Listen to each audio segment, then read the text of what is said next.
template. And yes, Pisces rule. I'm a Pisces too, Dana. And we're going to talk a little bit more about the purpose of sustainability planning, some of those timelines and due dates, expectations for you all, and what you can expect from us for support as well.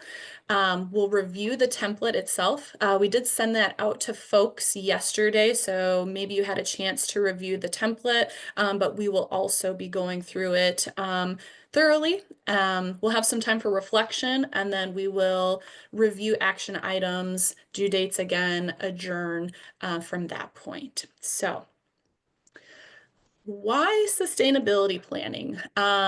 So if folks are feeling comfortable, I know we're already in the chat, which is awesome. So if you want to use the chat, or if you want to come off of mute, just want to have some time together to chat a little bit about what you think some of the benefits of developing a sustainability plan are. And that could be the process of doing it, the actual plan itself, the document, however you engage folks. It can be any piece or part of sustainability planning. So feel free to enter your thoughts in the chat or come off mute, and we'll hear what you're thinking.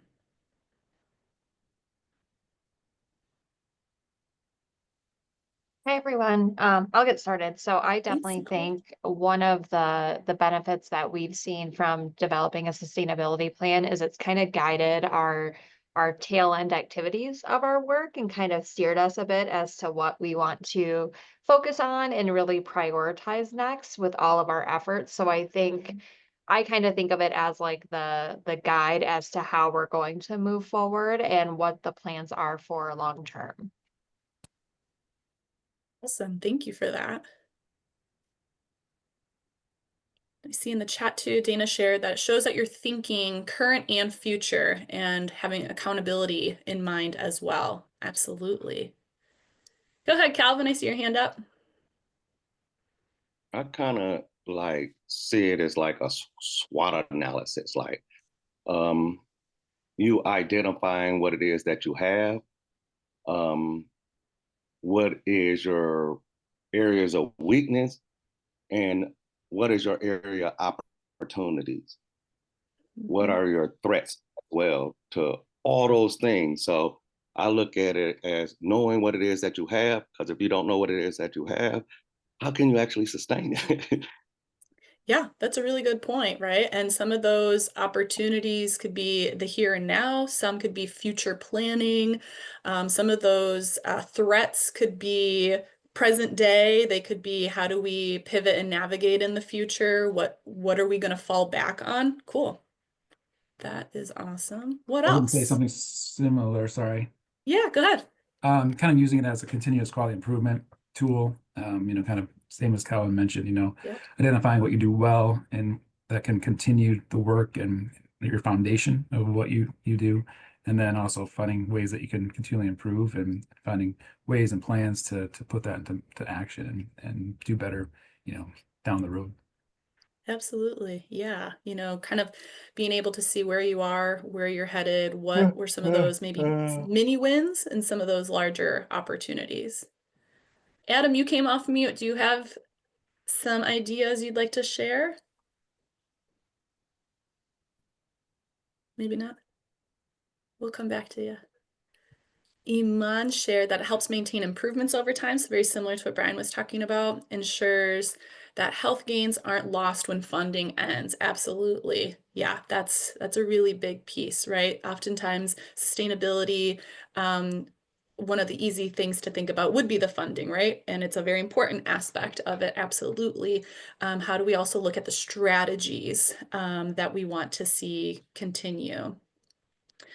Angela mentions that it allows for idealism, dreaming of what could be, and allow for realism, what can actually happen. I love that. Yeah, like doing some pie in the sky. Here's what our ideal state would be. Here are some of the things we'll do to get to that point.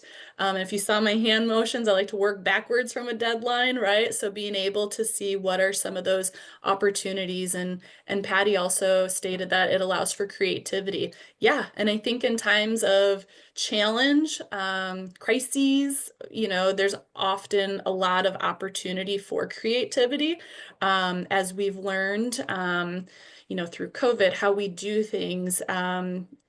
We're all meeting together virtually, right? Like those weren't things that we had done traditionally in the past, the royal we. So absolutely. Okay, the chat is popping here. We got some more. Encourages and supports ongoing community engagement with no gaps to continue momentum. Thank you, Brianna. Yeah, that's huge. How do we continue moving and seeing some of the mini wins too, right? Because we can get inundated with like, policy takes forever, or oh, this is, I don't see the finish line anytime soon, and we're coming up against a deadline. But how do we also acknowledge some of those mini wins or milestones to keep up with that momentum? And Carrie, yep, echoing that momentum and how different projects or services can fit together. Yeah, really looking at who's around the table, who might be able to leverage other opportunities that still have um, a goal that would help meet the strategy or the need of the council moving forward. So yeah, that's awesome. Any other thoughts? See lots of love in the chat too. Thumbs, hearts. Oh, and Laura, thank you for posting the sustainability plan template in the chat so folks have that easily at their fingertips as well. So awesome. Thank you. Thank you. If you think of anything else, you have any other aha moments, or you want to share any other benefits of developing sustainability plan or the process of, please add it to the chat throughout. We will move right along to our next slide here. So absolutely, y'all nailed the majority of it, right? So planning for sustainability is essential to any long-term community health improvement effort. And creating and sustaining healthier communities, as we've kind of mentioned, is not a short-term endeavor.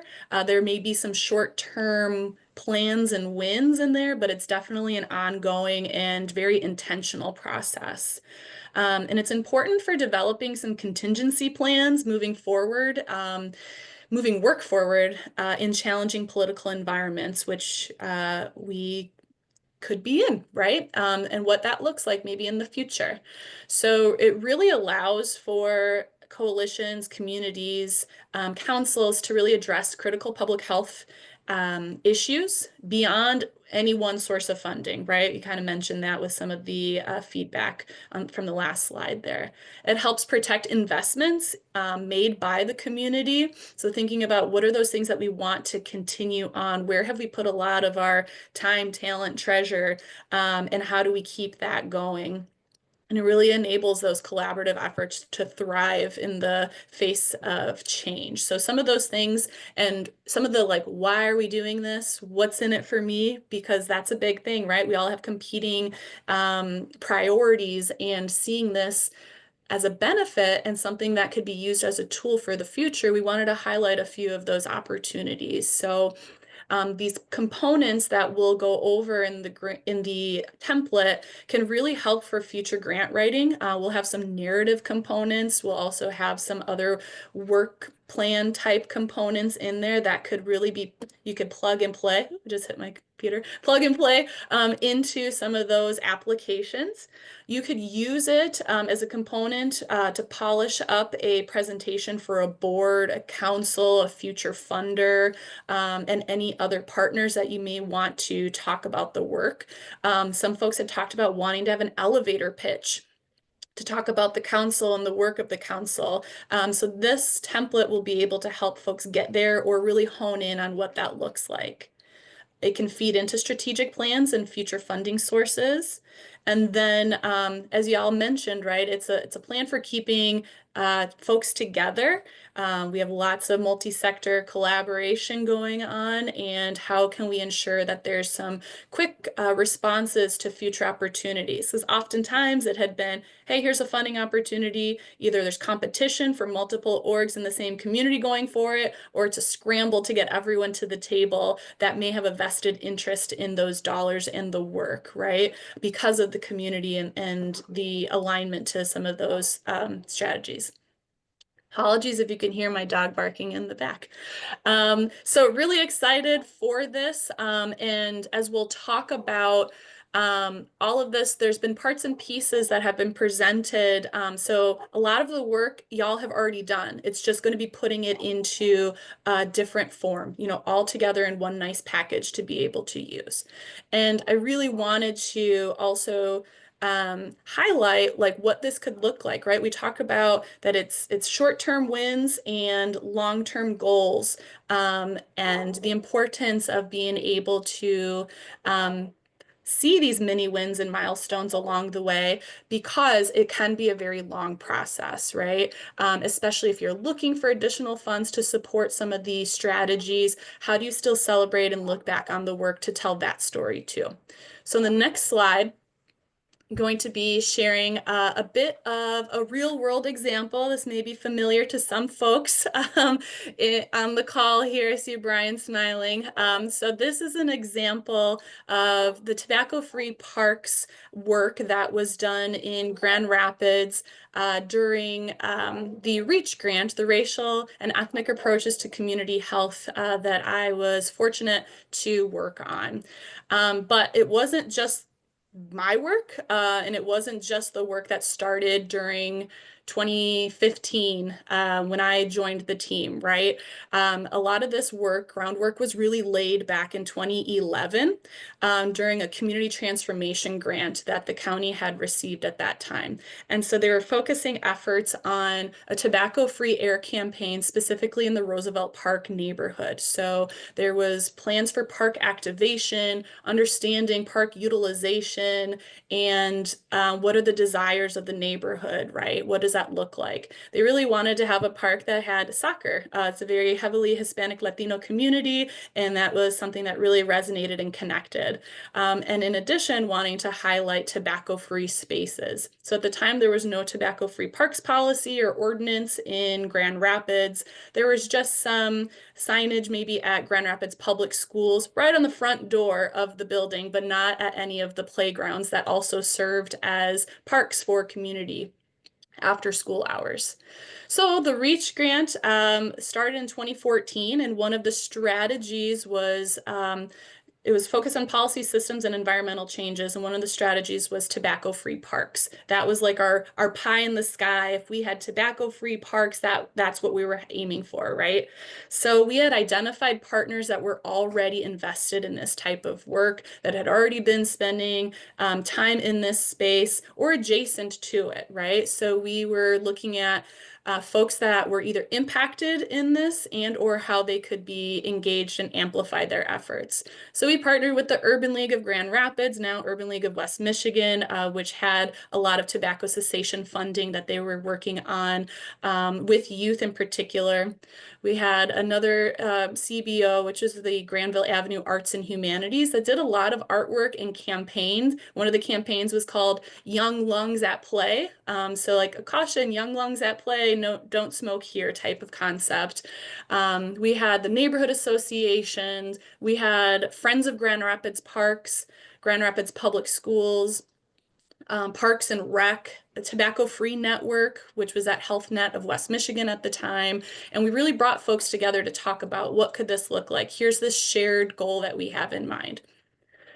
Policy takes time, and so we ended up doing a pilot park, which began in 2016. So we again did tobacco litter cleanups. You can see that gloved hand there. We ended up doing presentations of the number of cigarette butts we found at different parts in the park, took those to neighborhood association boards, took it to the Parks and Recreation Board. There was a kids speak where kids throughout the city talked about green spaces and what that looked like to them, shared that information as well. And within this pilot, we were able to have signage developed. We did in English and Spanish, and also highlighted resources for folks. So not saying you can't smoke here, go away, but we also had information about the quit line for folks. We wanted to provide a resource too. So we were able to do some signage and ribbon cutting ceremonies at healthy living events with different partners throughout, continue to promote it. We had other parks that were not in our target area reach out saying they wanted to participate as well and wanted signage. And so that was great. We just kept adding to our pilot. We really leaned into that pilot component. And then the grant ended in 2018. So we still had a lot of parks that were in that pilot phase. So the Grand Rapids Urban League, they continue to engage as a lead in the policy work. They also had, as I mentioned, some of those other cessation dollars. The Tobacco Free Network came underneath the health department, so there was still a lot of focus around that. And then all the partners that were still engaged, were able to witness that the Tobacco Free Parks Ordinance passed in 2020, and effective January 1 of 2021, Grand Rapids has a Tobacco Free Parks Ordinance. So something that really started back in 2011 with a community transformation grant. It took all the way till 2021, 10 years to be able to get this together. And I really reflected on this past weekend as I went to a Friends of Grand Rapids Parks event, where it was a Love Your Parks Gala event outdoors, and met back up with one of our heavy hitters, now commissioner, from the Urban League originally, and the parks director. And it was just really cool to still have relationships with these individuals, and see that, these signs are still up when we go by parks and such. So just wanted to really highlight that those were incremental wins, right? That over 10 years of work leading up to something. And these partners are still around, they still engage. I see it happening at different events, and it's just really great to see it. So I wanted to give just a real world example of the work it takes, and staying committed to the partners and looking for those opportunities to really leverage and set yourselves as well as your partners up for success, to challenge and support one another in this long road that we have ahead. So I'll pause there and just talk a little bit about, so this was the signage. We put it right up against what the actual park rules and regulations were as well. So really trying to make it formalized. And then we're really strategic about where we put the signage near parks equipment, knowing that folks will still, there would probably be folks that are still smoking, but we did see about a 50% reduction in tobacco litter cleanup after we went back to go do assessments back in 2016 after the first few parks went tobacco free. And 85% of Grand Rapidians who took a survey, so we connected that to our Voice Kent survey, which connected to a lot of the CHA chip work, and 85% of respondents were in support of tobacco free parks. So we were able to take those data as well to support this work. So keeping that in mind, right? It takes a long time. It is possible, and really stressing the relational components. I think that was one of the biggest things that we got out of that grant. I could talk about this forever, but in the interest of time, let's keep it rolling to talk about how we're recommending y'all to kind of think about it. So as I mentioned, there's been a lot of resources and tools that have been presented to you all and that you have all helped to inform as we are working towards this sustainability plan that will be a deliverable. And we'll talk more about that in a future slide. So we really recommend that the council start reviewing, again, those outcomes from your sustainability self-assessment in your current work plan. So your current work plan is not your sustainability plan. I want to be very clear about that. Current work plan is here and now. Sustainability is going to be for future planning, and we'll get into the nitty-gritty about that too. Your work plan can certainly inform it, and there may be strategies in your current work plan that you'd like to continue on, but those two are separate documents. So we will really want to make sure that you have these at your fingertips because you've done the work already. We don't want it to seem like this big task. It shouldn't be like an employee review where it's the first time you're hearing anything. These are components that we've talked about or that y'all had talked about previously and can use to align where your council's long-term vision is going to be, right? Which would inform that sustainability plan. So with the foundation that was laid by that self-assessment and these other tools, we're going to provide some opportunities for you to like plug those back in.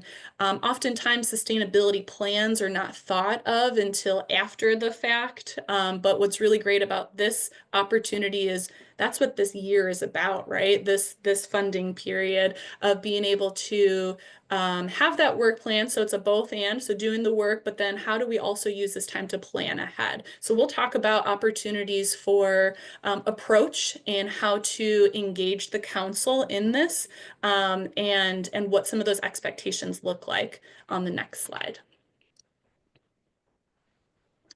So this is a little roadmap here. It's kind of wild to see us here February 25 and then September 30th at the end of this grant period. Again, just the grant, not necessarily the great work and the collaborations that y'all are, continuously working on. So today y'all receive the plan and the information and overview from us. And then you'll have through March to kind of start developing your rough draft and taking that. And again, as I mentioned, we'll have some opportunities to walk through this process. And then March, we'd love for you to share this with your council. Maybe think about how you are going to tackle it together. Maybe that's having a subcommittee work on it, thinking about the upcoming meeting schedule that you have. Perhaps you might need to add some working sessions to it or review the agendas ahead of time to see if, what type of space and meeting time you have allocated for it. By the end of April, that's when we are requesting rough drafts to be emailed to Lindsay and I. And then during the months of May, June, and July, we'll be reviewing those drafts, providing any TA and follow-ups, and feedback will be provided to you all as the final draft will be due August 1st. So during May, June, July, you'll be hearing from us and we want to be hearing from you as we utilize our check-ins as well to spend a good portion of that. So maybe if we're historically really quick in our check-ins, we may want to lean into some of the sustainability plan conversation during that time as well. And then please reach out for TA as necessary so we can provide you with what you need from us. August 21st, that it should already be on your calendars. This is our in-person learning collaborative meeting. And we'll likely have folks, y'all do a maybe very high level presentation on your plan or what you plan to sustain in the coming months, years, etc. But we'll have more details on that. We don't want to inundate you with all of that right now. And then September 30th is the end of this grant period. So just wanting to share this little roadmap of where we're headed together, how we navigate this sustainability plan building and template with you all. And I see a hand up. Dana, go ahead. Hey, I know you said you weren't going to go into detail about the August 21st, but just wondering, do you know about where and about how many council people will be able to attend? That's a great question. I do not have those answers right now, but as soon as we do, we'll report back. So then you'll have all of those details to help you with planning as well. Thank you. You're welcome. Excellent. And we will revisit this timeline again towards the end. So if you have any questions, toss them in the chat. We will circle back to it. But I would love for us to be able to go over that plan, see what questions you do have. So I will go ahead and turn the mic over to Kenny to provide a plan overview. All right, thank you, Cassie. So as Cassie mentioned, I want to provide a big picture overview of the plan. So we want to walk through it with you all just to highlight some of the key considerations and sections of the plan. So just looking at it high level, we have a summary of plan requirements. And that's the first page of the document that Laura dropped into the chat. And what it is it outlines what needs to be completed and submitted to Cassie and Lindsay as part of your final sustainability plan. So that's that first page. And then there's a middle section in the template. And this is the core of the template. So it should function as a living document. So this is where you can capture the ideas and facilitated discussions that you have with your council. It's meant to be updated as needed.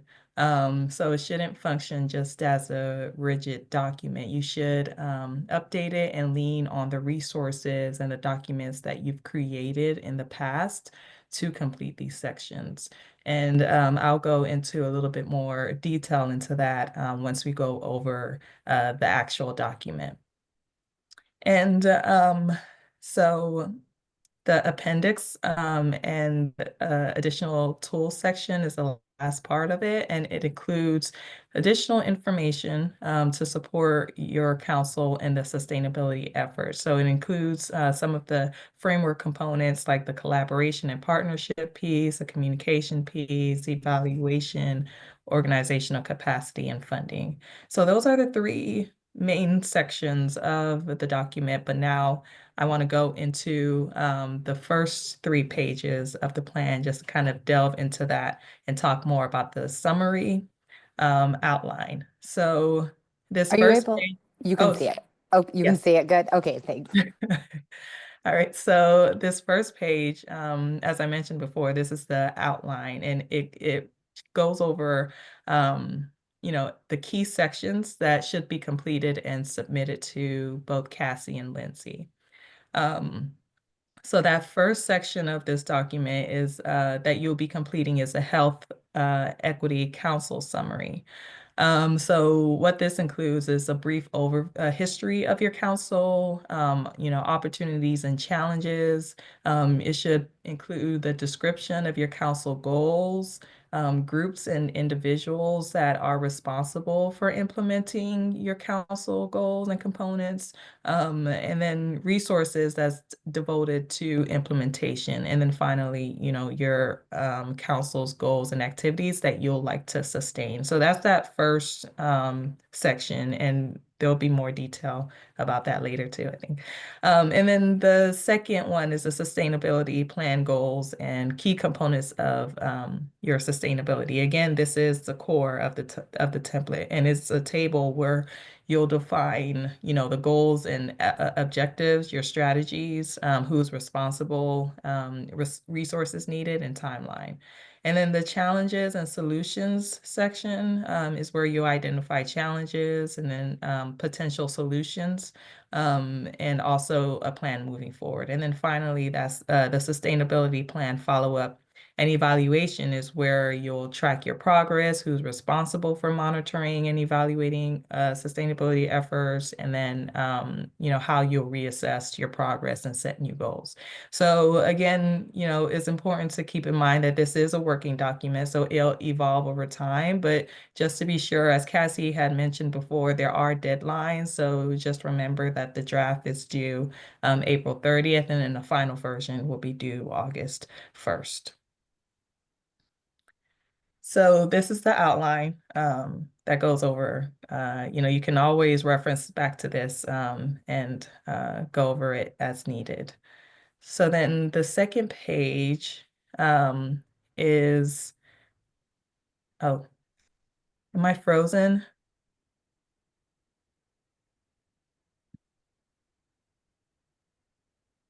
Am I frozen? You're I'm good. sorry, I No. think. You're good. Nope, we see and hear you. Oh, okay. All right. Sorry. Okay. So the second page, so this is, in preparation for completing your plan. So before you start filling out your plan, you should, you and your council should review key documents oh, thank you, Patty. That will help inform your sustainability strategy. So many of you have already done much of this work. So it's really about compiling everything that you've done and finding where it belongs in the plan. So as we listed out below, like there are key documents that you can reference back to. That's your sustainability self-assessment.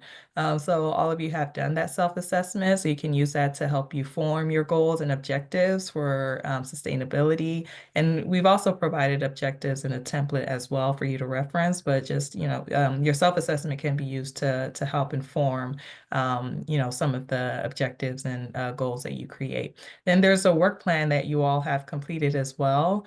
So just be sure you can go back to refer back to your work plan and see, what activities you want to sustain, and just kind of use that as a way to determine what you should sustain going forward. And their partnership assessment is something that we'll share more about at a later date, but you can use that as well to help you develop this plan. And then the eco map and the power map, and some of you have completed a communication plan as well. So these are documents I think a lot of you have done. So you can always just reference back to these documents and use it to complete the full sustainability plan. And yeah, I think, and then the questions, there are questions in terms of, pre-planning. So, in terms of planning, I think one of the most important steps is deciding what you'll prioritize sustaining. So these questions can be used to help you all decide what you should consider sustaining. And again, you can go back to your work plan. And as Cassie had mentioned before, work plan is different from a sustainability plan. So the work plan outlines what you're currently doing, and sustainability plan is more a long-term sustainability of your council's goals. So not every aspect of your work plan will need to be sustained, but for sure your core goals and priorities should be. So these questions can be used to help guide that. All right. And then, when you're developing your sustainability plan, of course, you should meet with your council, your partners, and others to get buy-in and to help you develop your plan. So once your plan is finalized, be sure to, we recommend that you share it back to your council members and your partners and any other relevant parties. So that's just a overview of the plan, and then the first few pages just to help you to help inform the work and provide information on how to do it. So are there any questions? So I'm just going to pause for a moment and see if anyone has any questions.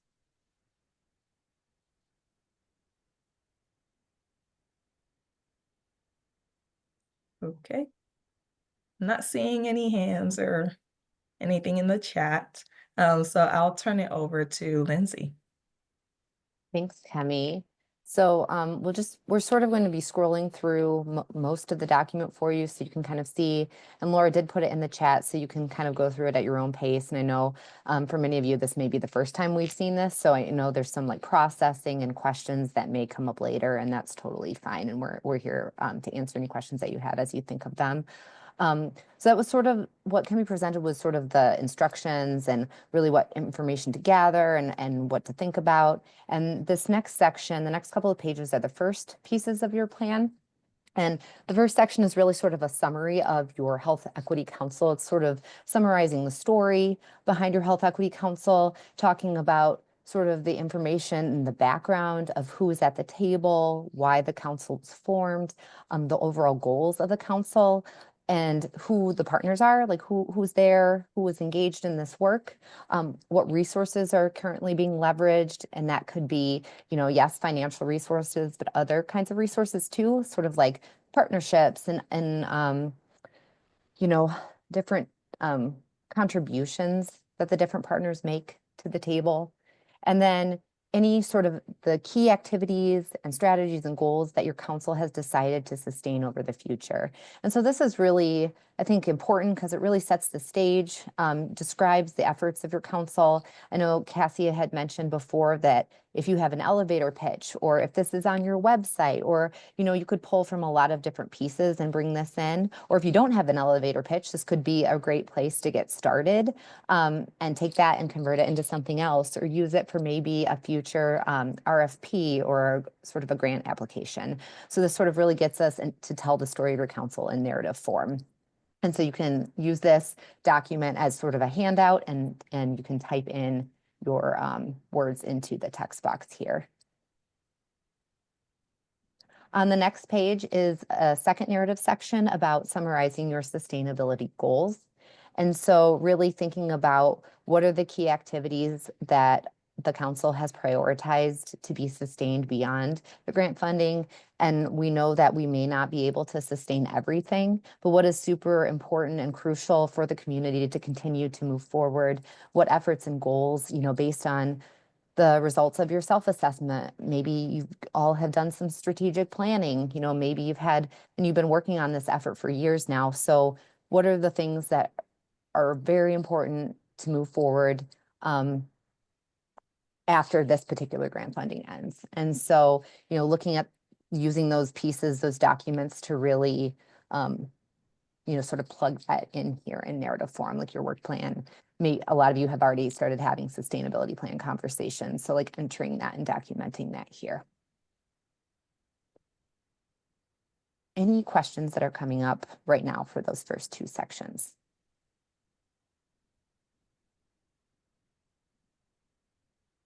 Okay, I'm going to go ahead and pass it to Monique. Thank you, Lindsay. And I do apologize. I'm having horrible connection here. So if I do cut out, I'll be back.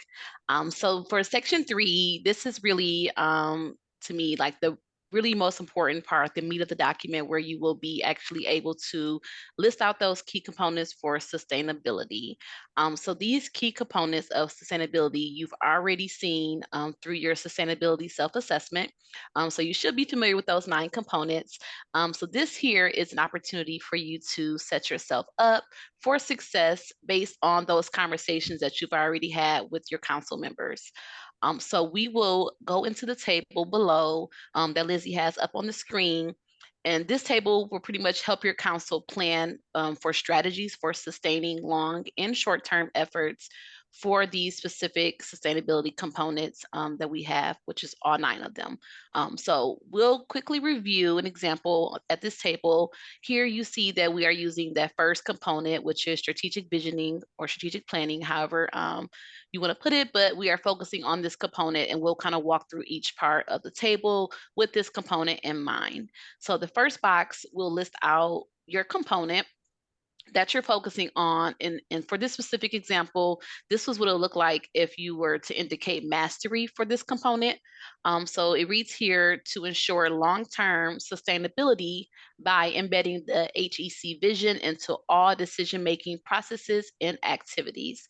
So this is what that mastery level looks like for this particular component. Directly below, we do have samples to go over. There's a sample objective that reads, by October 2025, complete a strategic visioning process that ensures long-term sustainability for the HEC. As you can see, there is a space for you to insert your actual objective here, which will be the same for each of the components. So you would create your objective right above the table, and then each column of the table will walk through to complete that objective. So the table should be completed much like a work plan, but as stated, it is not exactly like a work plan since you are sustaining long-term, but you will be indicating specific steps to achieve your objective, who is that responsible party for that objective and for that step of that objective, and what resources are needed when each objective step will be completed, as well as any running notes to keep track of that step for that objective. So if we take a closer look at the table, we can see that for column 1, For the sample, we have facilitate visioning sessions with partners to refine goals and sustainability priorities. So this is that first step for that objective that is listed in the sample. So again, keep in mind of being specific with your steps. You can include any sub-steps, anything that will help you clearly define what needs to be achieved for that objective. Next column, we have that responsible party that you'll list there. So there should be a person that is responsible for each step in completing that objective. For the sample here, we see that they have listed council co-leads as their responsible party. For column 3, we have resources. Again, this could be financial or non-financial resources that will be needed to complete that step for that objective. For here, they listed out facilitator, facilitation tools, council members' time, etc. So that can look like anything for your resources, again, financial or non-financial, in order what is needed to complete that step. Next column is the time frame. So when you believe that this step will be completed for your objective. So will this be done quarterly, annually? So for the sample here, they have a range of June to August of 2025. And finally, as I mentioned, this column is just here for status updates to keep notes on that step of that objective. So for this sample here, they indicated planning sessions are scheduled. So you will read across left to right for these steps. So again, your step of your objective is listed here, the responsible party, resources needed to complete that step, that specific time frame, and then any notes that will be relevant for that step. And feel free to add any additional rows as necessary to ensure you have a comprehensive list for your components.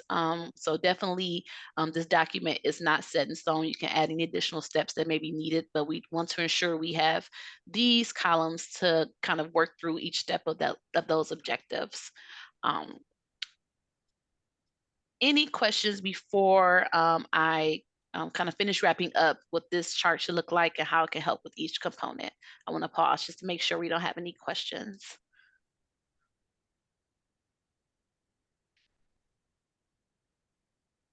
I'm not seeing any hands. Okay. And as we go through this document, I won't go through each chart, but this process will be repeated for each of the sustainability components. And again, the process should look similar or the same for each. It will be helpful, as mentioned, that you can plug in any strategies or activities from planning work that you've already completed. So for example, this second chart here lists the second component, which is collaboration or partnerships. So feel free to use the work that you've done. You don't want to reinvent the wheel if you don't have to. So of course, with this component, you can look at any of those previous partner assessment tools that you guys have worked through, your eco map planning that you all should have completed, any partnership analysis work, etc. So feel free to pull in some of that work that you've done just to kind of help make this process a little bit easier as you are working through objectives for each of the components. So hopefully this makes more sense when you have a chance to look through it, digest the information. As Lindsay mentioned, it may be the first time that you are laying eyes on this. So if any questions do come up, definitely let us know and reach out. But similar to a work plan, it should be very simple to fill out and complete, and feel free to pull in any work that you've already done with your councils already. So if there's no questions, I will hand it over to Laura for any reflections with the group. Thank you. I wanted to jump in real fast, if that's okay. I wanted to just highlight a couple of pieces. Here in this section, you have see Appendix B. And so there's additional resources available in the appendix. If you're like, I don't remember how to do the partnership assessment, or you want additional tools, you can go down, and I'm going to scroll just for a minute. So I apologize. You can see that the tables, like Monique shared, they're the same, but they just each have their special or specific framework components at the top. And at the very bottom, so here's this section about challenges and solutions, where you can document as you have talked through your councils and you think about what challenges are really coming up for you, whether that be sort of like partnership engagement or power dynamics, or grant writing or whatever that might be, you can like list them here. You can brainstorm potential solutions and then what are the plans that the council has moving forward. So you'll complete this table. And then finally, we have information about the follow-up. So how are you going to monitor this plan? Like how often will you sort of revisit it and assess progress on the plan? Like who's going to do that? And then how will that be sort of assessed throughout time? So sort of that kind of evaluation and monitoring of progress piece moving forward, because we don't want to like develop this and then never look at it again. So the idea is like, what is the plan? How does everyone agree to sort of follow up on this plan once it's created? And then here you have some appendices where you have this you've seen before. This is part of the sustainability self-assessment. So you've seen the different components here and sort of the definitions beside it. And that keeps going. And then you have some additional tools and resources that your council can use if they would like to. So information about like sort of the partnership analysis that we've done before, and we've highlighted it in office hours previously. Information about sort of communication plans. And these are sort of optional resources just for your reference if you'd like. So kind of how to get towards a communication plan, something about evaluation efforts, organizational capacity action steps, and then some planning for funding. So just so you know, as you take a look through this document, there's a bunch of different resources there in the appendix that are for your use, but those are not sort of the required pieces of the plan. Sort of that middle section is kind of what we're looking for. So I just want to pause there before thank you, Laura, for letting me cut into your time a little bit, but is there any other questions you have before I turn it over and we do some reflection together?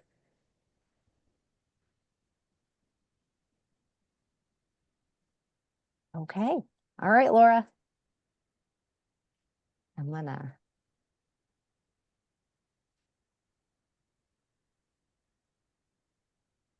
roll over to our.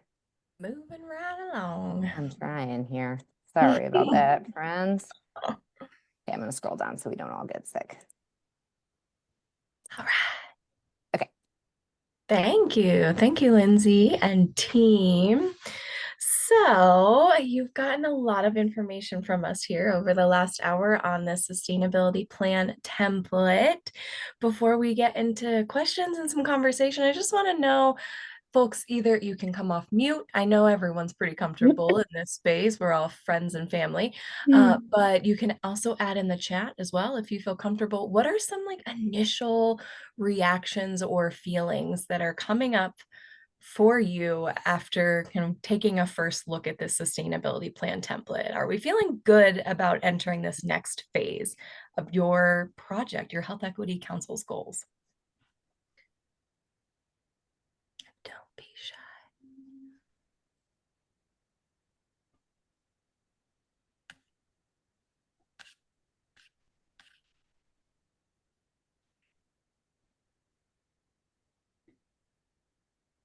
This is Dana. I will just say, I like it, like it's understandable, and then there's additional resources, and I could, like you said, to go over it with some of your councils in March. I can definitely do that, but yeah, I like the layout of it. It's comprehensive, and it feels like I can we'll be able to come up with good ideas and things that we can return to and make sure we're doing it or not. Thank you, Dana. Thank you for that feedback. Brian, I happened to catch you, I think, talking, but I didn't hear any sound coming out. I didn't know if you also wanted to share your thoughts as well. Oh, we're still not hearing you. Is it just my computer? No, I'm having a hard time hearing him too. Okay.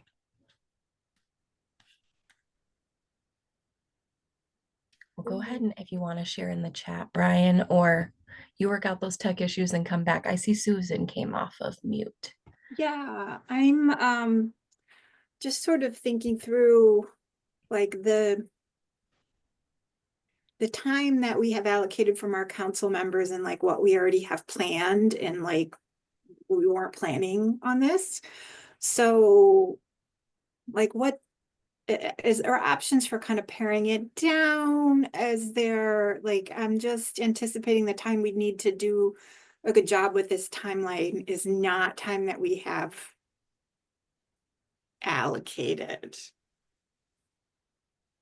Yeah, that's a really good question. And knowing that, as we talked about, some of these pieces, parts and pieces have already been done with regards to partner assessments and sustainability, self-assessment. So being able to plug and play. So really looking to you all as BBOs to help find that time to put this together. Like this is the one main deliverable that we are hoping to have at the end of this grant period. So while there may be some of those suggestions earlier with regards to maybe having working meetings versus a facilitated meeting or updates, or looking to see how you might be able to have folks, and it doesn't need to be everyone, right? You may be able to have a smaller subgroup put something together for everyone to react to at a meeting already. So thinking about ways to get creative, and we can talk specifically in check-ins, and maybe some of that is TA that folks get to participate in, right? We can get creative with it, but I'm thinking that really to have you all look at the current work plan, right? Of like, here's what we're trying to get done, and putting this into that work plan, like having a sustainability plan be one of our outcomes for this year's work plan. And then that plan should hopefully carry you out to future funding opportunities and staying connected to each other. So if a sustainability plan, developing one, is not in your current work plans, I think bringing that up to the council to say like, hey, September's coming quick. Here's the information. These are the resources and tools that we have received in the past. Whether y'all use them, as talking points or as facilitated opportunities at your session, we can talk more about some of the needs you might have with regards to filling some of that out or facilitating that with your council. But recommending, again, it's just that middle section. All the appendices, resources could help you fill out those tables, but the bottom half, the appendices, that information is not needed. You don't have to submit that. We're looking for that, the narrative section, and then those tables to be filled out. So we can talk about maybe how creative to get during your check-ins. We can talk more about that too. Hopefully that answers the question on a very broad, general sense. Sure, thank you. Thank you, Cassie. Any other kind of initial reactions, feelings, or questions that are coming up for folks as we are thinking about the sustainability plan? Calvin has his hand up, Laura. Oh, Calvin, go ahead. So I'm trying to like digest all this, right? And as I'm digesting it, what I realize is that like we have all the materials to be able to complete this. You know what I mean? Like it's not really a complicated thing. It's plug and play, right? And so what I think in terms of is when I think about sustainability is, are we ensuring that our council is journeying along the way with us?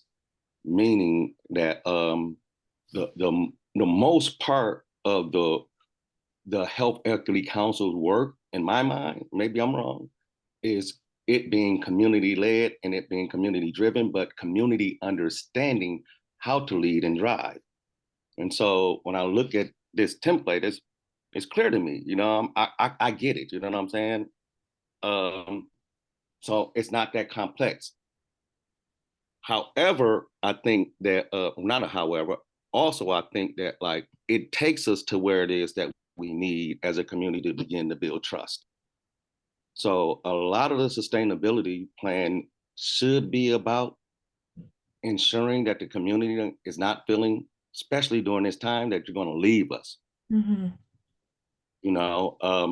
We're talking about equity, and now we can't talk about equity, and but everything is equitable. You know what I'm saying? Like all these things are real to people who are on the ground doing the work, you know what I'm saying? And in spite of what the language is, what the policies may be, what the politics are, you know, the fear of being connected to things that have the sort of language that kind of like abandon us at the end. You know, I think Dana sort of said it, you know what I'm saying? That sustainability is not leaving the community, you know, showing that we support them. I just hope that, you know, that as we as the Health Equity Council that are part of our sustainability plan begin to understand how to allow community to drive this work. Community is ready and they're prepared. The last nearly 3 years, we talked about how community should be leading the work. And every one of the councils said that we have had a struggle with, you know, the community leading the work. These vision sessions may be the thing that help us with that. So I'm saying that the community is ready. It's 2:00. It's a lot of the things that the community don't understand, but that's vice versa. You know what I'm saying? It's vice versa. So, you know, I thank y'all. Y'all have been very much so on point in my view with all the information that y'all have been sharing with us. Thank you so much for that feedback, Calvin. I think you touched on so many points of like this sustainability plan. And I think there's so much that has been shared. So it feels like a very big document, but when you all have a chance to really sit with it and look at it a little bit more and have some time with it, I think it will feel a little less burdensome and that all of the sustainability plan is built upon the tools that we've been sharing with you along the way to get to this point. So we're really hoping and expecting this sustainability plan is setting you up for success based off of the process that we've walked along and this journey that we've walked along to get to this point here.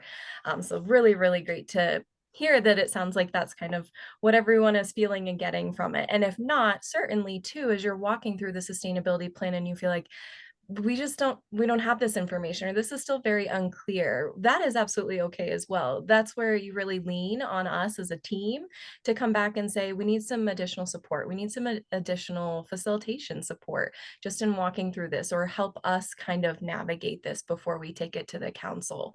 But again, to your point, Calvin, it's really one, it's so important to include your council in this sustainability plan template, like building it out so that it is sustainable beyond just one person or one organization. It becomes this community driven effort long term and not just while the funding is there. And if it becomes community driven by way, it also becomes sustainable because it's not just one department, one person who is expected to do this work.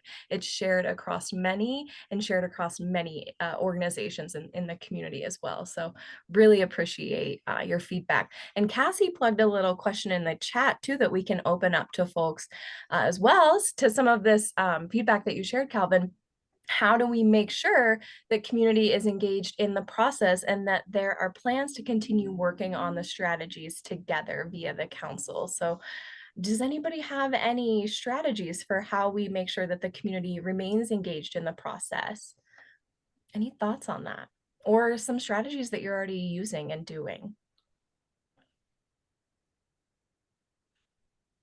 I think that the template allows for us to be able to do that if we haven't been doing that already.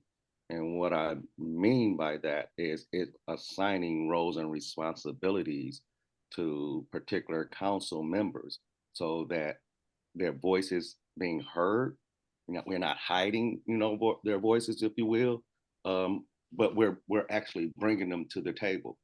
So there's a lot of great ideas with council members, but a lot of them feel like, am I in the right space to say I don't want to mess that up? You know what I'm saying?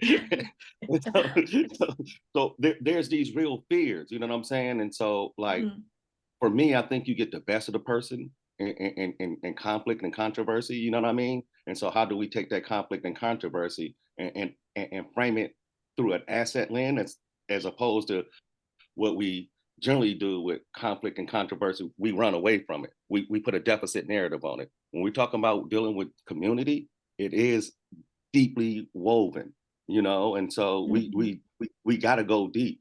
But the trusting in the community, the trust in the community comes with our asset framing their genius, if you will, and not saying pushing it out there, and not selling the whole back. You know what I'm saying? Not being afraid. But visioning sessions.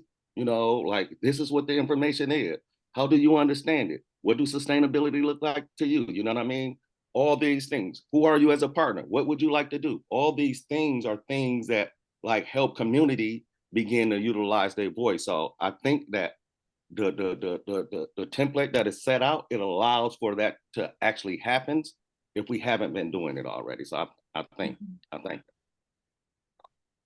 We have some feedback in the chat from Patty. She said, Calvin's points are fantastic. Calvin, any ideas on how to get to that point? This is a struggle in our council, lots of hesitation to take on responsibility. And I'm seeing some head nodding. So I think this is probably something that many of you can share as a sentiment at one point or another in your journey as a council. One thing before I open it up for feedback from folks who might be able to share some like best practices or strategies is to really if you haven't already, or if you're going through it now, that partner assessment tool that we shared can also be a really great resource. And just thinking about what partners on your council exist and what skills they already have that you can assign responsibilities that are relative to that skill that they have. So really, while it takes time, kind of thinking intentionally about what skills align with what responsibilities are on the council so that folks want to be more involved, feel more engaged, and feel like they can contribute in a way that's meaningful to them. And as they get more involved, they might be able to see themselves in other spaces where they can take on responsibility. I know that is like a easier said than done statement, and then it can be a lot more difficult to kind of have folks feel comfortable or even feel like they have the capacity to take on responsibilities.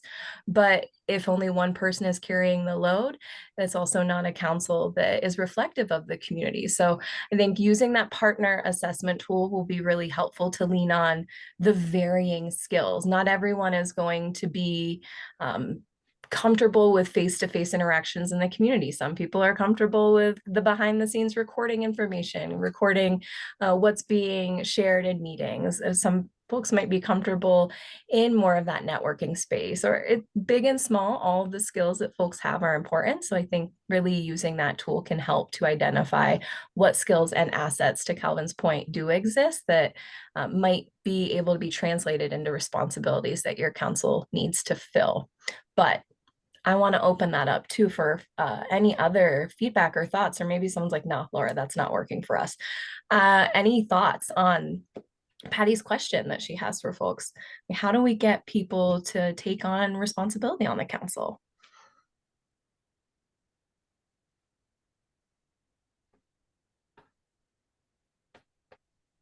And if we're all just sitting in that same sentiment of like, this is just hard, I welcome just reaffirming thoughts as well.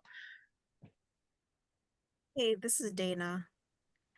We we changed our pay structure for our council, where I was able to apply for some FIG dollars and receive them to support the work that our council does. And so now we'll ask and attach pay to their involvement in things. And I think that it's been a helpful drive. For example, we are creating in our Tri-County area SDOH steering committee, because we're looking at creating an SDOH hub. And Jason, if I'm misstating things, please feel free to correct me. And so this is an opportunity for Tri-County involvement from our HEC. And one member was requested to participate in the steering committee. And so we were able to ask that of our Health Equity Council, and also be able to offer financial support. Because again, you know, we're asking an HEC member to come to the table for something different with a bunch of people who are on the clock, getting paid through their salaries. And so, so that's just an idea on that. And then something else I wanted to plug is we're working on creating a newsletter to go out to our current, former grantees, as well as our HEC members and their networks, and anyone else that wants to join to talk about the work that our community-based organizations are doing, or to just uplift the importance of this type of work that talks about inequities that exist in our communities for BIPOC people. But those are just a few things, and it's work. Like, we only got one person interested in the SDOH steering committee, but we only needed one person. And so, so that part has been helpful for us. So just wanted to share. Thank you so much, Dana, for sharing some of those strategies that your council has used, and especially that equitable compensation is really so important for council members. If they're contributing their work and you're sharing that it's valuable for them to be at the table, that compensation piece is something that really affirms that their time is of value, but also if they're contributing, they are being paid for that contribution. And newsletter, any way that we can increase communication to share the efforts, the work that's being done, best practices and tips is such a great strategy. Any other thoughts on this? Dana, I would like to thank you for your comments, and would it be possible for me to contact you? I don't know which council you're attached to. Yes, yes, thank you. I missed that. I was like, I think she said my name, but I just heard you. But yes, absolutely. I'm here in Ingham County, and Lansing, Michigan, and surrounding. And yeah, I'll put my information in the chat, as well as everybody, you know, they have my information as well. So I'm happy to talk. I love meeting with you all and brainstorming together and stuff. So thank you. Thank you. I really appreciate that. Absolutely. And that's why these spaces are so important, whether it's in office hours or learning collaboratives. You all can learn so much more from each other, oftentimes not to knock us, but from our own team who's kind of coordinating these things. You have the experiences, the lived experiences, the knowledge that stretches further, far more than what some of us at MPHI or MDHHS can share, just because you are in it and you are living it. So you can really, you know, build your strengths and learn from each other in a way that we may not be able to. So definitely connect with each other offline, share your information so that you can continue to take and share and give from each other and really learn how to be effective. And Susan put in the chat too, just really important to emphasize. She said, I would agree, our council members are very willing to take on things, but we have to balance all the requests with available compensation. I think that's a really important note to make too, is keeping in mind that capacity with the compensation and the funding that you have available and what you are asking of your council members. You also have to really be strategic in what those asks look like and what the responsibilities are that you're asking of them. So being really mindful of what those roles and responsibilities are in comparison to the compensation that they're receiving. So really appreciate highlighting that, Susan. Calvin, you have your hand raised.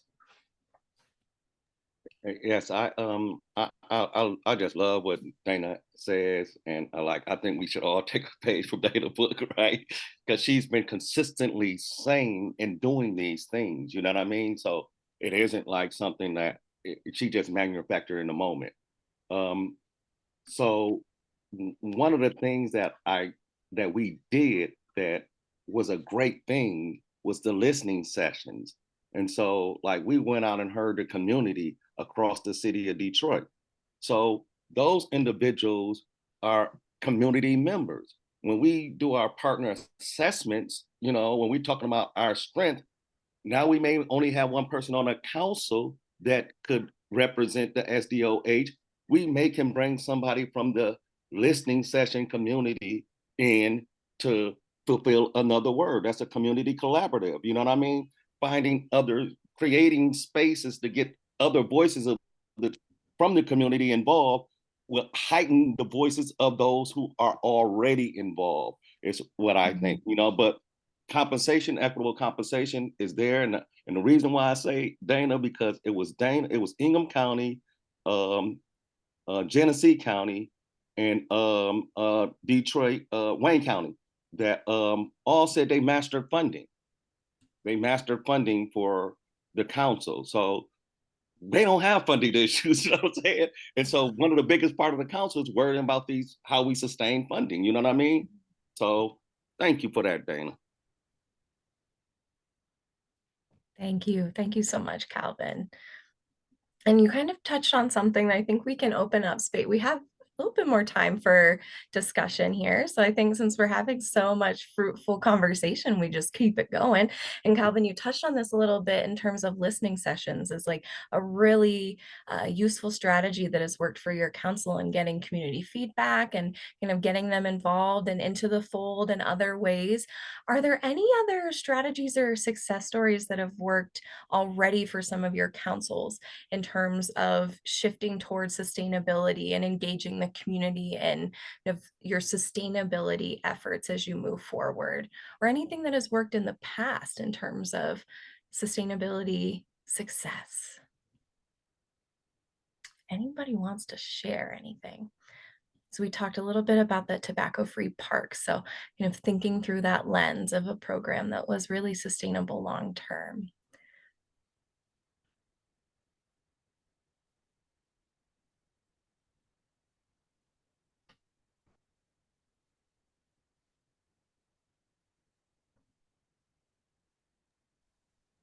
Can you hear me yet? Yeah, welcome, Okay. Brian. Yeah. No, I was thinking about us, I think and I've talked about this before, and I know others have done this as well. It's just like linking our council to our community health needs assessment and community health improvement plan and our SCOH hub. So I think that's the things that will always be going on, right? And so Yeah. I think for us, even though we might not have that leadership step up from the council members, I think it's okay if we kind of take the lead as health department employees to lead and convene what's going on. But as long as we continue to support those entities that are part of the council in their activities under the CHNA, like data collection and that type of thing, we're still getting that voice. And that's the main reason we have the council, is that community voice is involved in all the components of, data collection and, prioritization and implementation of strategies. So that's going to continue, right? Health departments have to do that. So I think for us, that's where we kind of see our,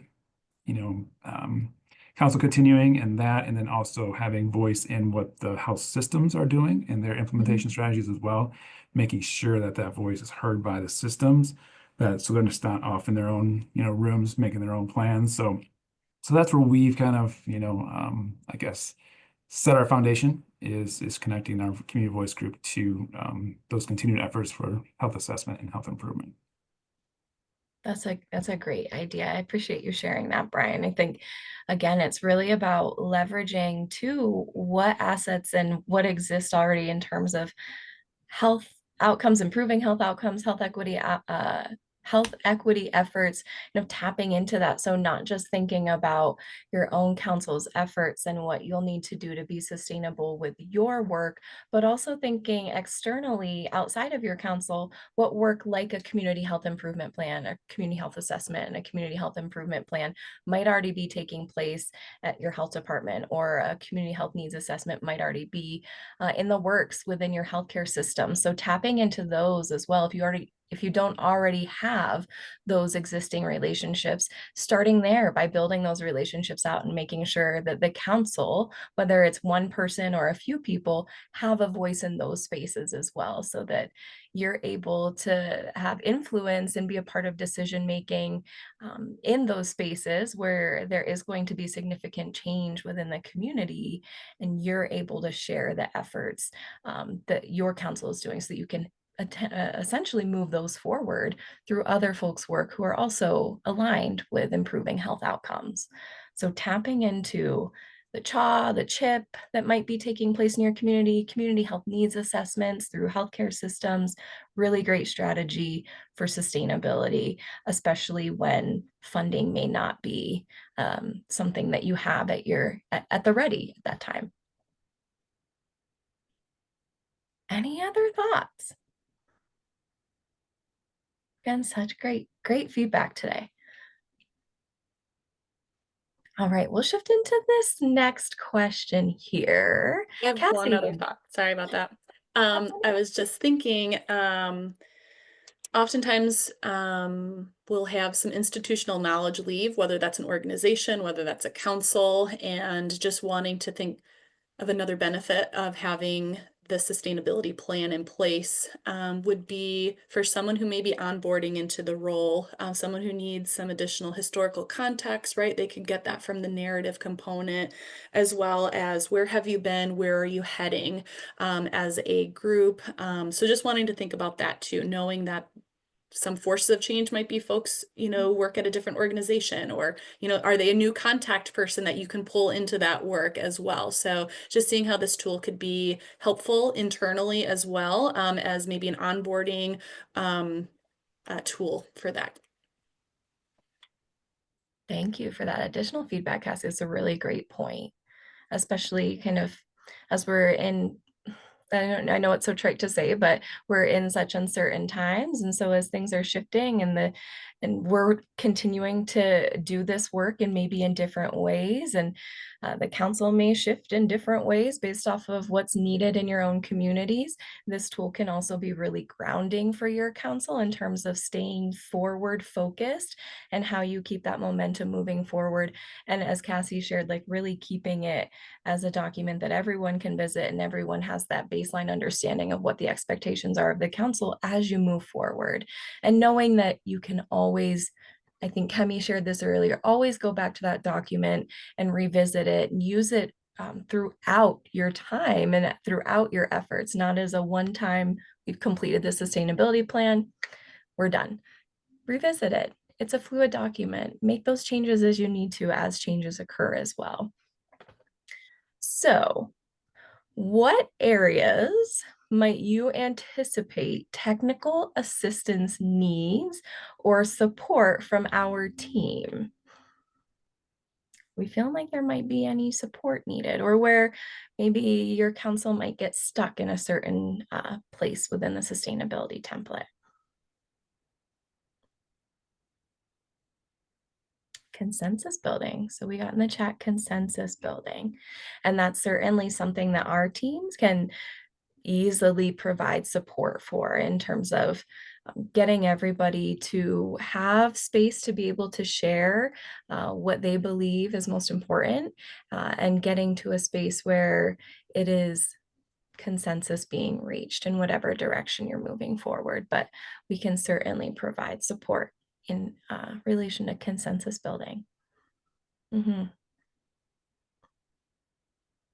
Anyone else feeling like that might be a barrier? Or how you're delivering the sustainability plan as a process with your council?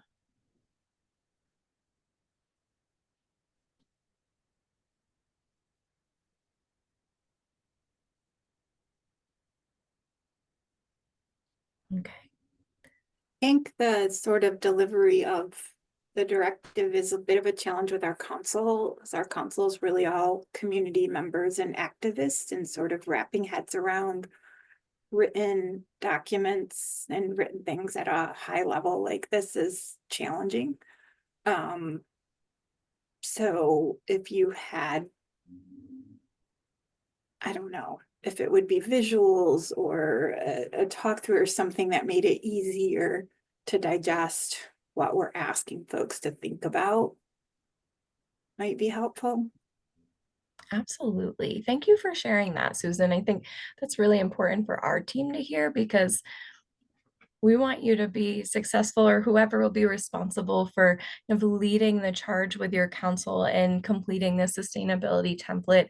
We want you to feel like you're set up for success with facilitating this process, whatever that may look like, and sharing a document that may not be just at the like at a plain language level that's easy for folks to digest and understand what's being asked of them. That's really important for our team to consider and think about how we can adapt things so that it's an easier delivery for your council. So we'll take that back as a team and think through how we can adapt things or update things so that it does feel much more like easy to process, easy to comprehend for all folks, because we want this to be an easy process. Even though there's critical thinking involved, we don't want this to feel so challenging that folks don't even want to really think about what sustainability could look like. If just walking through the template feels like it's a burden, then the sustainability conversation gets lost in that process. So we will definitely take that feedback and make some necessary updates so that it feels uh, much more easy for folks to just kind of take in and comprehend. I agree with Susan's comment. This is Patty again. It is something that our council just recently was, I don't want to use the word complaining, but they did kind of talk about that when we were looking at the spreadsheet form of the calendar. They were all like, oh my gosh, I can't understand this. This is so hard to understand, so hard to read. And if you're not a spreadsheet person and you're not used to looking at things in that format, I can agree that it can be a little daunting. So we did make some changes and try to parse that out monthly as a traditional looking calendar. Mhm. So they are much more visual, at least the community people on our side of the council as well. The organizations don't seem to have as much difficulty with reading some of these documents, but some of the community members do, and they prefer the more visual format.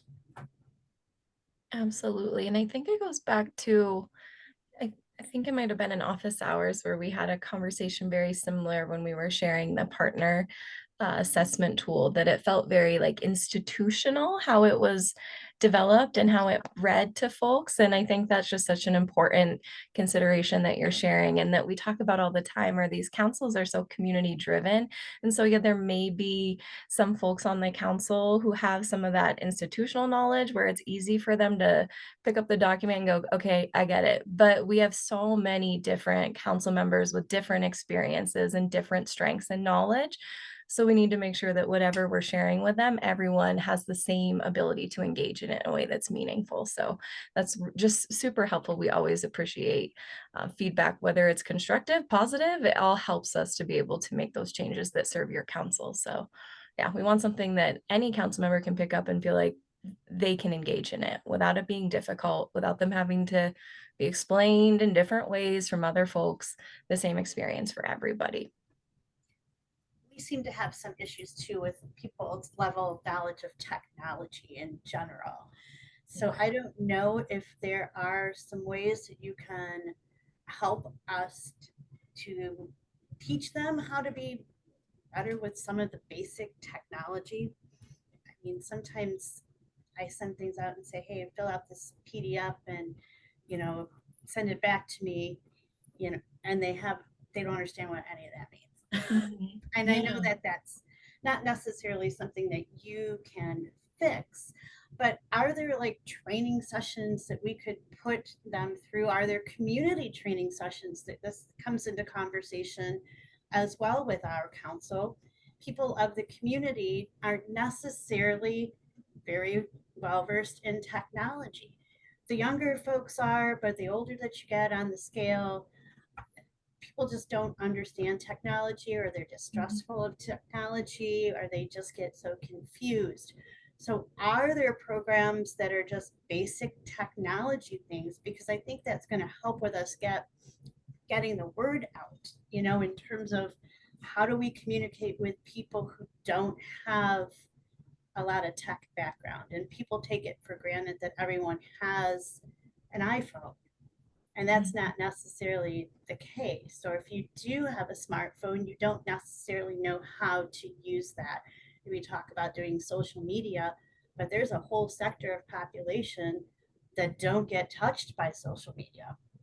So those are things that I'm also looking for. How do we better educate people on the use of technology, both from a community and from a council perspective?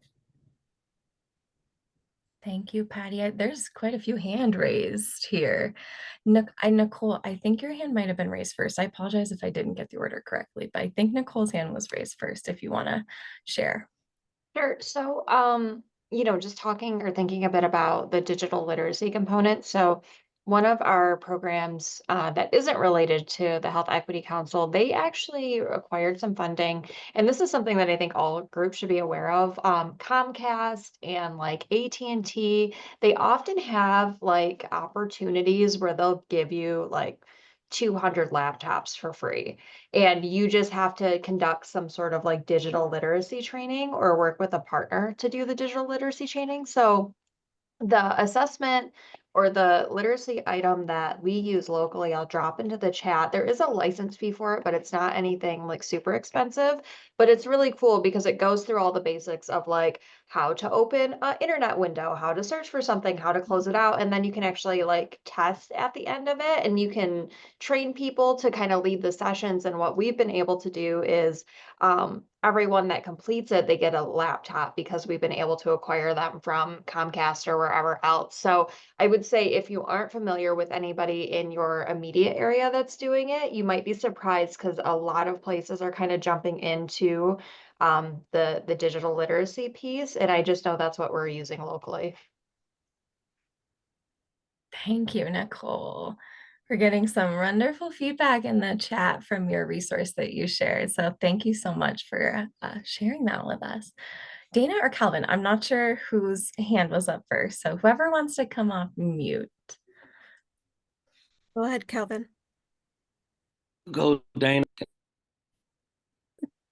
Okay, all right. I wanted to say I'm Gen X, and so like I mess things up technologically, and I have the pleasure of having some teammates that are younger generations. And even when we talk about this newsletter that we're trying to create, there's a person that has better technological skills than I do, and I'm just like, we need something though where if you're gone, I can like pick it up and take it there. But our council is representative of many generations. And so we've learned, and one of the things is, I can't tell people what to do and hold their job over their head because that's not what this relationship is about. And so I can't make them do things just because, they work for me because they don't. But we figured out like some council members maybe want to be a part of a Signal text group. Other council members do better if they get a phone call or sometimes like just that variety of communication. So sometimes it's not like a one size fits all, even though if they all reported to me, maybe I could put something in that was a one size fits all. And the other thing I wanted to mention, I spent a lot of time in maternal child health.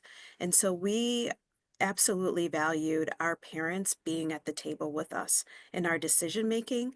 And so part of that also meant offering that training for and not just dropping someone into a space that they definitely have valuable experiences and input, but might feel intimidated by the structure. And so just also thinking about, how we train people and how we bring them into spaces so that it equalizes how voices are heard. And that's all. And I'll pass to you, Calvin. So now you see why I said consensus building. So the partnership assessment tool allows us to understand what we have on our council, but also who is our collaborative partners, you know what I'm saying, beyond our council. And so the ideal is placing our council members in a space where they are comfortable. There's some people you can put them in a tech class and they'll never learn tech. They don't care to learn tech. So, it's not putting them in a tech class, but it's understanding that everybody bring individual value, everybody bring individual genius. And so if what I'm presenting is not being received right, either two things have to happen. We have to understand why it isn't being received, or how we can assist in it being received if it's important to be received. And so sometimes, right, if I'm an outreach worker and I just want to service people, I don't care about none of the technical document. I want to make sure that people get fed. You know, I want to make sure people get to the hospital. That's all I care about. And so, although I'm a community member and I'm a community leader in that respect, I don't do what, say, a person who is a community health worker does. You know, so there are varying different talents that are on our council, that are within our community, that function differently from our ideal in the theoretical world, you know, how people in the community function. So I'm saying that, like, everything have to be an asset frame. If we look at things as like we got a body of people that are all strong, and so this person can do this person can do that. You know what I'm saying? And we assign those tasks to those individuals where they're great. Now we can identify where it is that what it is that we need to pull in from our community body. You know what I'm saying? We can't expect everybody that is a community member to be, you know, the most brightest, you know, genius that there is, because I can tell you something, like, there is people that are part of Gen X that get money from YouTube off of technology. When we talk about podcasting and how technology is used, right? So people aren't removed from understanding technology.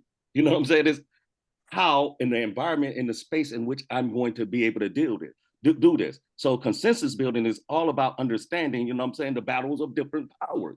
You know, there's a power in government, there's a power a power in community, you know what I'm saying? And what do that power balance look like? What is partnership? You know what I mean? What is collaboration? All these things play a part. It's not just pointing down, it's looking at too. Mhm. Any reactions to Calvin's feedback?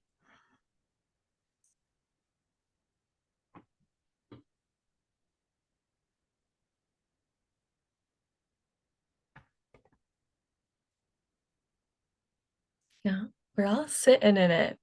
Those are really, really good feedback. And I think what I take away from it too is, like, again, Calvin, you leaning into um, this kind of approach of, well, as Cassie's, your strengths-based approach, like assets-based approaches. And that's actually what we're shifting in public health too. When you're using MAP as a tool, that's what they're shifting towards, is not thinking about all the challenges that exist, although we know that we have to address those, because that's health equity, is addressing those inequities and disparities in our community, but thinking about what assets and strengths exist within our communities, within our councils, to be able to move that work forward. So I really appreciate your comments back. Definitely really, really helpful. And two, again, I think you and Dana were both touching on this, but really understanding your council can be such a source of information for all of you. And you've continued to use them as those sources of information and wisdom. And they can help to also guide you and tell you, because you have such diverse councils in terms of lived experience, in terms of age, in terms of race, there's so much lived experience in different ways that you can lean on them to share with you, like, what does work best. And it unfortunately probably isn't going to be a one size fits all approach, because you're trying to work with everybody, and we're not here in a position of like authority to say you have to use this one system. So we have to lean on our council too, to know, like, what is really working well for you, what's working. If it's working well for you, it's working well for a lot of others who may be similar experiences or similar within your community. And so we have to think about diverse approaches and how we're pushing out information, how we're engaging people in processes, and not just expecting that if we send out an email that folks are going to respond or they're going to know what to do. We have to be really intentional about how we're engaging people and knowing what their skill sets are and being able to be a resource to them in a way that's most helpful. Yeah, and Patty said, thank you, Calvin. Your comments are uplifting to me. I appreciate your perspective. And I think that's probably a sentiment every time we get together. Calvin, you are always spitting out words of wisdom. You've always got some really, really great feedback and guidance for our group. So I appreciate you always being willing to share. I think for purpose of time, we still have a couple more things on the agenda. Are there any final thoughts or feedback for our team before we move into this next tail end of the agenda?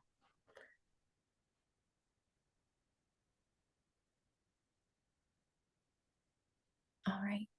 If anything comes up, and especially in terms of support that may be needed as you're moving forward, if there's any additional feedback you can provide to our team that would be helpful in terms of providing a tool that is easily accessible for all folks on the council. Any type of feedback that you can provide our team is helpful, whether that's here in the space or you think of it offline as you sit with the document a little bit more.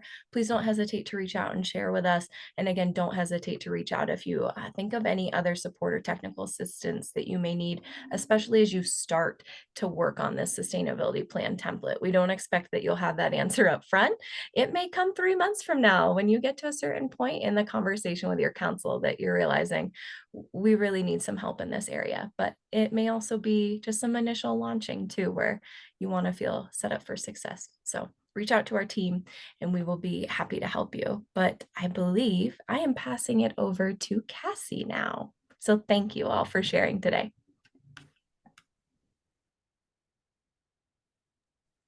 Awesome. Thank you so much, Laura. And as I mentioned, we were going to take a look at this timeline and due dates again, and just wanting to highlight some of those action items.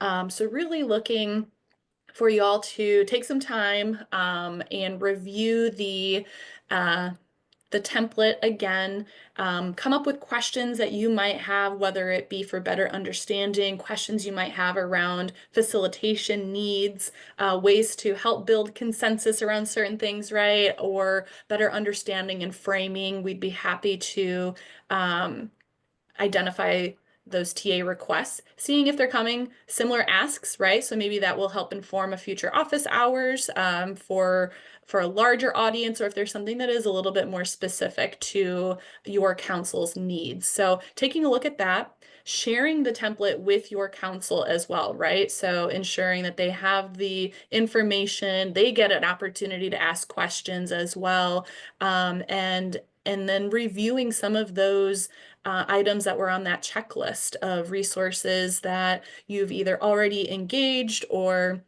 have, need to just dust off a little bit to see how you can plug in, play that into this template.